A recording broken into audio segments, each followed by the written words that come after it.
What's going on, guys? In this video I want to take a look at the biggest trade from the draft, which is actually a three-way trade. The Montreal Canadiens trading Alexander Romanov to the New York Islanders with a 4th round pick for 13th overall. When I saw that, honestly, I couldn't believe it. Like, Romanov's a good young defenseman, but is he 13th overall good? I didn't think so. But apparently the Islanders and Montreal do. And then after that, they flipped the 13th overall pick with a 3rd round pick to get Kirby Dach from the Chicago Blackhawks. Again, I think Romanov's value is much closer to like a late first and be a 2nd and a 3rd opposed to 13th overall. It's also really weird that the Islanders were willing to give up that for Romanov, but then they trade away Devin Taves, who's like one of the best defensemen in the NHL, for 2 seconds, but whatever. And like I said, they then flipped that pick to Chicago Blackhawks for Kirby Dach, and that pick turned out to be Frank Nazar. So I feel like on the surface, that trade for Kirby Dach isn't that bad, but honestly, seeing the Chicago Blackhawks able to get Frank Nazar, I feel like he's a very good prospect. I probably would actually rather him than Dach at this point, just because Dach's been quite underwhelming in his first few years in the NHL. Definitely, expected more from him, where Nazar really hasn't had that disappointment yet. So I feel like in the first trade, Montreal fleeced the Islanders, but the second trade was actually pretty fair, if not Chicago winning that one. But as the title of this video states, guys, we're going to see what happens in game next. So the first trade, of course, was Romanov and the 4th for Islanders first. It was Montreal's own 4th round pick. Now, the Islanders' 1st round pick, there's got a good amount of value. You can see the conservative buyer, which probably puts them in that mid 1st round pick tier. So as you can see, values much more heavily on the Islanders side. I doubt they say yes, but you never know. And yeah, trade is rejected. And so next year, guys, we're trying this trade from the Islanders perspective. As you can see, Romanov is not on the block for the Canadiens, nor do they want the 1st, but the value is about double our side. The 4th round pick is, but it's pretty inconsequential. So we'll see what the Canadiens say here. Yeah, trade is accepted, as we expected. And so after that trade, guys, just an update look at the Islanders' lines. Obviously, no change there to the forward group. Really curious to see what they do this summer. But of course, that defense looks a lot better now with Romanov in the mix. You got Pelech and Pollock in the top pair. I've got Dobson, Romanov on the 2nd, with Salo and Mayfield on the bottom pair. This is assuming, of course, Chara and Green either don't come back to the team because they retired, went somewhere else. Obviously, they haven't re-signed yet, but they still could. Honestly, it's not too bad, like that top 4. At least they're getting pretty young there with Romanov. And I'll give you guys a first look at Romanov as a New York Islander. I'm not sure if he actually has like a game face. Not really, no. I think that's just like a default one. But there you go, Romanov 27 on the Islanders. Again, hopefully that trade works out for both teams, but so far, I would say the Montreal Canadiens definitely won it. But as I mentioned before, I feel like they then lost that trade to Chicago Blackhawks, which is what we're going to look at next. Now, for this next trade here, guys, obviously Montreal does not have the Islanders' 1st round pick in game, nor do they have their own pick, which is actually an issue. And I'm not sure why EA never fixed that, giving them their 1st round pick back, and letting Arizona have the Hurricanes first, but whatever. I feel like that ship has sailed at this point. So, looking at the Islanders' 1st round pick, I think had pretty reasonable value for 13th overall. It's kind of past the V there. You can see the Montreal Canadiens' best 1st is the Calgary Flames.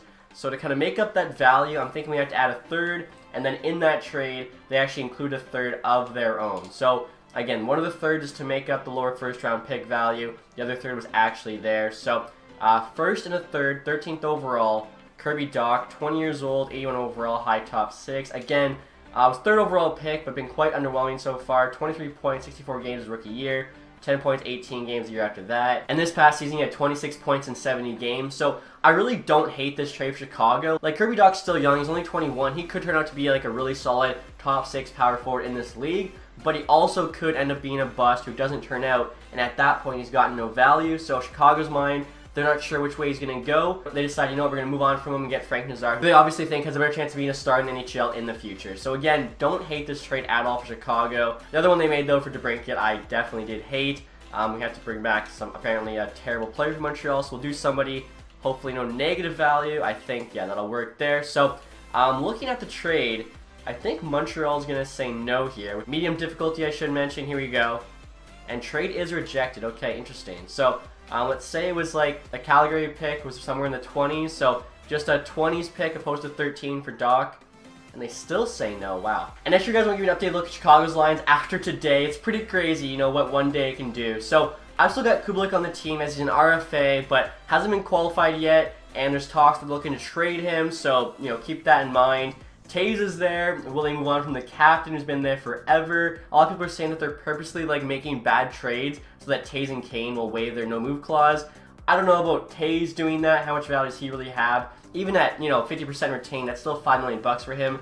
Kane at 50% is definitely like a steal. Teams are paying a lot for him, even as a 1-year rental. A competitive team would want him for sure, and I feel like he's definitely going to want out now, but these guys are still on the team. I got Radish there with Reichel, Johnson on the 2nd line. I mean, Reichel probably makes the team. Not a lot of guys to beat now. Lafferty, Borgstrom, Kurashev, Connolly, Kara, Kachuk. Defensively, I don't really think they've lost anybody yet, surprisingly. Apparently, though, they're looking to trade Seth Jones, who's now getting paid all that money. Like, it's the first year of the 8-year deal at $9.5 million. Obviously, too, they got Peter Mrazek. They're able to move up in the draft. I actually think they should have gotten more for taking on his contract, especially after you look at the Oilers trade, but still, it was a positive move for them. Yeah, it's crazy. As you guys can see, no Dylan Strome, because I think they basically confirmed that they're not going to qualify him, so he's becoming a free agent, not going back to Chicago. I can't believe not being able to get anything for his signing rights. It'd be cool to see him go to Edmonton, reunite with McDavid. But yeah, guys, I feel like it's clear Chicago's in full-on tank mode. They're doing everything they can to try and land Connor Bedard. And so next year, guys, we're trying the Kirby Dach trade from Montreal's perspective. I got the Islanders' first-round pick now with the Montreal third-rounder. You can see there has about double the value of Dach, plus Chicago wants both things. Even though Dach's on the block, I feel like they say yes to this, as again, it kind of makes sense. EA there's got about 81, high top 6. A lot of people from my roster wanted to be medium elite, but high top 6, honestly, at this point, probably does make more sense. We'll see what the Blackhawks say. Trade's accepted. Okay, so yeah, there you go. In-game, EA feels like Montreal lost this one, and I feel like I agree with them. And so after that trade, guys, just an update look at Montreal's roster. I've got Hoffman, Suzuki, Caulfield in the first line. Of course, I could easily be Sokowski in the first line left wing spot. Just took him first overall. No reason to think he won't make the NHL team out of camp. Second line there is Duran, Dvorak, Anderson. I've got Gallagher on the third line with Dach and Dadonov. Pitlick, Evans, Army on the fourth line. So, honestly, like the forward group, especially if Sokowski makes the team, it's not bad. Like, they got a lot of depth. I would say really what they're just missing is a true, superstar player. Suzuki's really good. Caulfield's really good. But, they don't have that franchise talent, in my opinion. Looking at the defense here, definitely needs some work. You got a few veterans there who aren't too bad. Some younger guys who are, trying to make a name for themselves. Now, Caden Goulet could make the team next year, which obviously would be a big help for them. And then in goal, the word is Price will be healthy to start the season, which is awesome to hear. Allen, of course, will be his backup. So, Montreal, definitely not going to get a playoff team here. The forward group's very interesting. I feel like there's too many, middle six wingers in my opinion. I think they're going to trade somebody, create, some space there in the roster for some younger players, whether it's a Hoffman, Duran, Dvorak, Anderson's, been linked to some trade talk. Curious to see what else they do this summer, as I don't think they're done yet. And lastly here, guys, just going to give you your first look at Kirby Dach as a Montreal Canadian. Obviously, big player there, 6'4". It looks like he's actually got his face in-game.